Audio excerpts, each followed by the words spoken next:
kita dari Inacraft 2024. Hari ini hari kedua dalam rangka pameran Inacraft 2024. Kami dari Digital Lounge, hari ini kita kedatangan tamu, salah satu pengrajin artisan perhiasan dari Bandung, dan juga beliau juga sebagai pengurus ASEPI Bandung.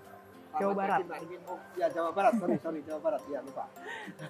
Selamat pagi Mbak Ermin. Selamat pagi Mas Aziz. Ya, beliau ini seorang ibu muda ya, dan juga pengrajin, dan nanti kita bincang-bincang dengan ibu kita kali ini tentang perjalanan dia, bagaimana dari bisa menemukan passion di perhiasan. Oke, Bu Irmin mohon perkenalkan diri, IG juga, medsosnya jangan lupa. Boleh. Nama saya Irmina Wulandari Utomo. Katanya suruh ke sana? Oh sana, oke. Ya, ya.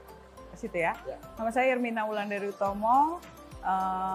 Merek dagang saya adalah Mind Jewelry by Irmina. Di IG saya itu mind.by.irmina. Mind.by Irmina. Ya, betul. Nah, kemudian bisa cerita perjalanan bagaimana kok bisa terjerumus di sini? Terjerumus di sini. Saya sebetulnya awalnya dari hobi. Saya penyuka kalung. Setiap kali ke event pameran, kalau lihat kalung gatel, pengen memiliki, gitu kan? Kasih ibu-ibu ya. Waktu itu masih single. Oh, iya. Lama-lama dilihat-lihat kalung di rumah sekotak sendiri, lebih banyak dibanding yang lain. Akhirnya setelah saya lulus kuliah, ayah saya berkata, kayaknya mendingan kamu bisnis aja sekalian daripada kamu cuma beliin kalung, mendingan kamu bisnis aja. Dulu kuliah di mana? Saya kuliah di STISI Bandung, Sekolah Tinggi Seni Rupa dan Desain. Oh, masih agak nyambung ya? Ya, basicnya sebetulnya bukan di jewelry, basic saya di fashion, fashion designer sebetulnya saya. Nah, dari situ akhirnya saya mencoba untuk membuat kalung sendiri. Ternyata ada beberapa yang ingin memiliki kalung saya. Nah, dari situ saya tadinya cuma bermodalkan dari batu-batuan, dirangkai. Batu. Batu dirangkai. Tapi kalau batu dirangkai kemungkinan besar pesaing kita banyak. Betul ya Mas ya? Dan cenderung berat. Cenderung berat. Udah gitu segmennya juga nggak begitu banyak ya. Itu saya memulai di 2007. 2007 saya memulai untuk bisnis saya di jewelry. Sudah gitu saya lari pindah, apa sih yang membuat saya memiliki perbedaan dibandingin produk yang lain? Diferensiasi. Ya betul, diferensiasi produk. Nah saya melihat, mungkin di bagian tembaga ini saya mempunyai peluang untuk membuat inovasi-inovasi yang berbeda dibanding yang rekan-rekan lain yang punya. Nah, dari situ saya memulai mencoba membuat dari tembaga. Awalnya cuma bros dan kalung. Pakai sistem apa ini? Tempa. Tempa aja ya? Tempa, iya. Ditritik seperti orang ngebatik. Kalau di batik itu kan ada tritiknya, ada di garis-garis. Nah, seperti itu.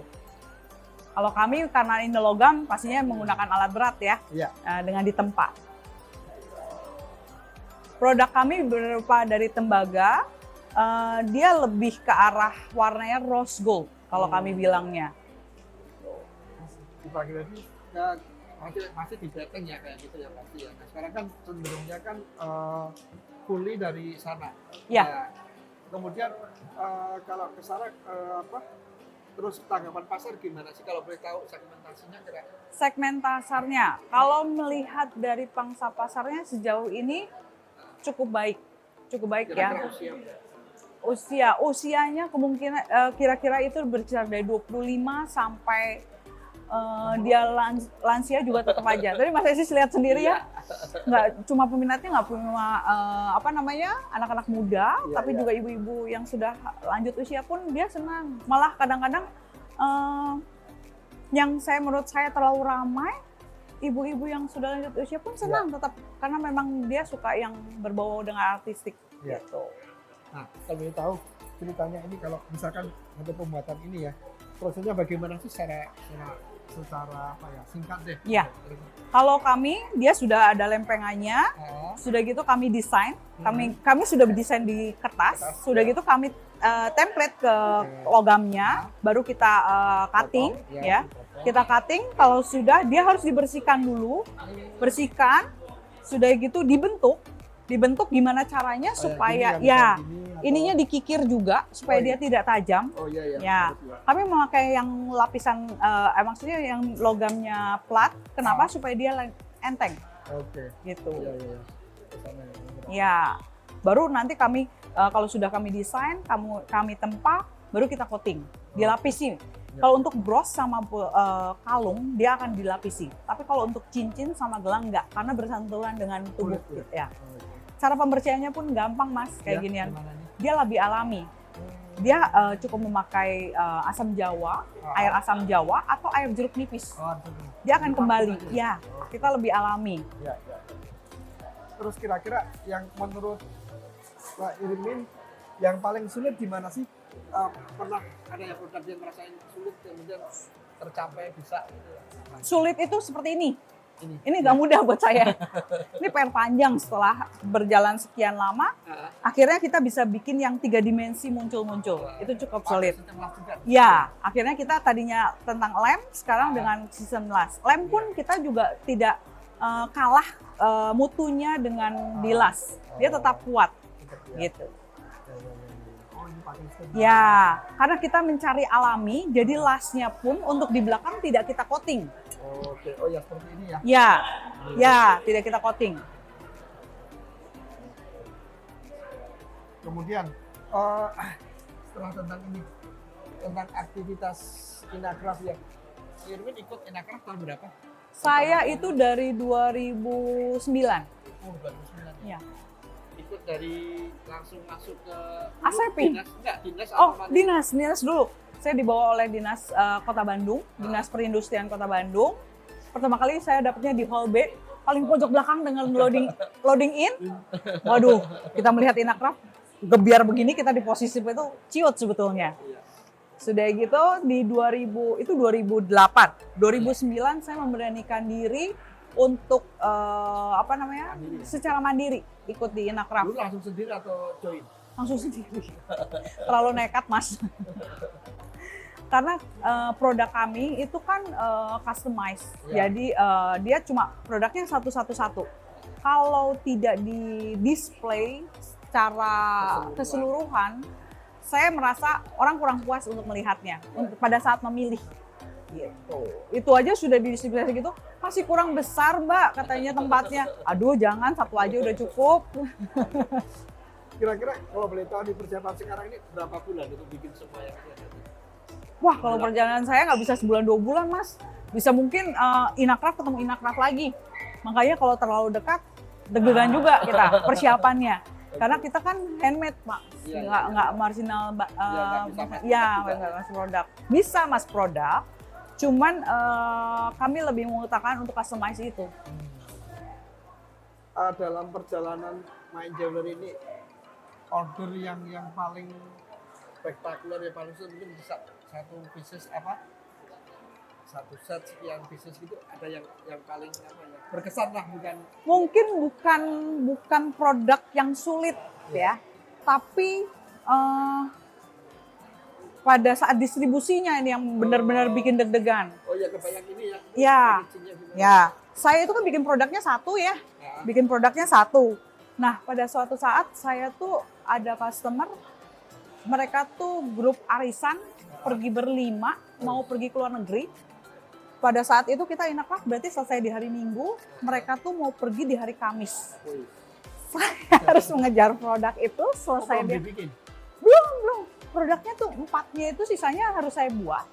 Saya disuruh jadiin, mereka tuh orang Semarang. Oh, Jadi hari ketemu produknya di mana mas? Di Travel Jakarta Bandung. Oh, yes. Itu benar-benar bikin deg-degan. Antara kita juga harus berkarya, tapi kita juga harus memberikan Buat kesenangan buat konsumen. Itu bikin sesuatu wow. Iya, Tapi iya, kalau iya. yang lain, setiap Inakraf sepertinya saya dapat semua tantangannya. Dari hairpiece yang buat pengantin, belum pernah saya kerjakan. Kayak yang sekarang itu yang saya bingung adalah tusuk konde. Oke. Ternyata tusuk konde itu beragam. Iya. Kebutuhannya Nggak cuma mereka satu berbeda-beda, aja. iya. Ada yang 2, ada yang 3, Iya. ada yang 1. Karena rambut saya licin, saya nggak bisa nyobain langsung. Jadi, itu tuh program bertahun-tahun. Kayak sekitar 2-3 tahunan baru berhasil sekarang nih. Itu pun saya masih nanya sama konsumennya, yang mana yang kamu butuhkan? Yang biasa dibutuhkan. Ternyata ada yang dia untuk upacara sembahyang, dia cuma pendek. Seperti itu. Ada yang memang untuk ngikat beneran 1 gitu. Satu panjang. Ya, 1 panjang. Korea itu. Betul, ada yang seperti itu. Ada yang ternyata ngikatnya bisanya 2. Ada yang seperti itu. Saya sampai detik ini pun saya bingung mau makainya. Karena saya nggak bisa sendiri, nggak bisa makai gitu. Iya. Oke. Nah, kemudian yang terakhir ini apa tentang Ina Kampusing, komentar Mbak Edwin tentang Ina bagaimana sih kita perjalanan dari 2009 sampai sekarang ini? Ya, sejauh ini sih memang perkembangannya juga baik sih ya. Untuk membantu memperkenalkan karya kami ke masyarakat tentunya. Dia benar-benar apa ya, sudah di jalur yang benar gitu. Maksudnya banyak orang-orang yang penyuka craft itu tertampung di sini wadahnya. Untuk membeli barang-barang yang benar-benar dia tidak di pasaran tidak ada, seperti itu aja sih. Dan membantu kami yang berkarya pun yang memang bukan termasuk di mass production itu terfasilitasi juga.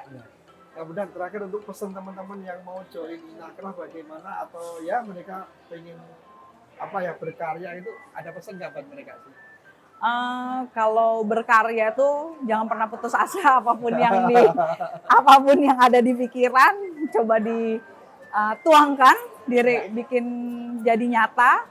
Sudah gitu paling nggak kalau mau join ke Inacraft, kita cari ke BPP ASEPI Pusat. Nanti akan diteruskan ke PPD masing-masing ya Mas ya, ke daerahnya masing-masing. Kayak saya mewakili Jawa Barat. Nah, seperti itu Mas kurang lebihnya. Oke, demikian tadi teman-teman sekalian tentang perjalanan seorang Mind Jewelry, di mana dia bisa dari Jocelyn Diesel bisa terpusat di Anucan Jewelry. Dan kami juga berterima kasih kepada Rifana Art yang telah memberikan properti untuk podcast kali ini. Jangan lupa kita tetap semangat untuk berkarya dan tetap semangat berkarya dan tetap dijaga bahwa kita semua harus berusaha. Dan sampai jumpa di Inacraft datang. Salam podcast.